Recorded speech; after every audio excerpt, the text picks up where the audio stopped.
Alhamdulillahi Rabbil Alameen, As-salatu was-salamu ala khatimin nabiyyin wa ala alihi wa sahbihi ajma'in, amma ba'd, fa'auzu billahi minash shaitanir rajim, bismillahir rahmanir rahim.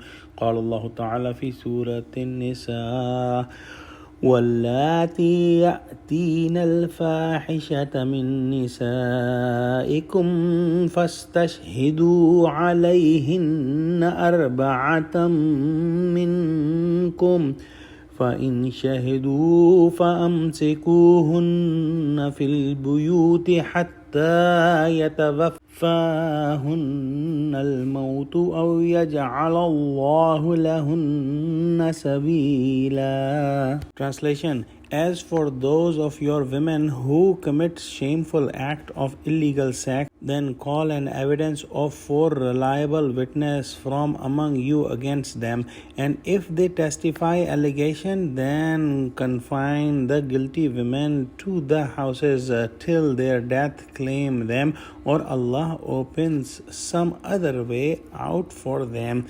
In the previous ayah, Allah subhanahu wa ta'ala gave commandments regarding the orphans and regarding the distribution of wealth of inheritance, and now Allah subhanahu wa ta'ala are giving some more commandments. In these ayahs, Allah subhanahu wa ta'ala are giving commandments about women, and this was extremely important because during the time of ignorance there was extreme irregularities in the affairs of women.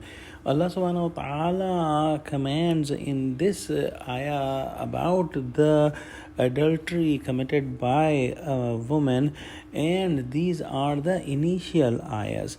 These are the initial commandments about that topic, and the final commandments inshallah we will study in Surah An-Nisa. The initial commandment about a woman who commits adultery is to get 4 witnesses from among Muslims who give the witness of the adultery seen by them. These 4 men should be azad, meaning they are not slave, and they should have intact intellect, and they should be Muslims, and they should give the testimony that they witnessed that act of sin.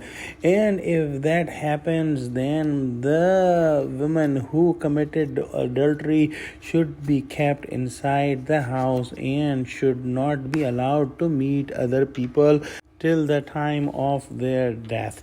Or Allah gives the final commandment about their destiny and their punishment, and that happened when the ayahs of Surah Nur were revealed.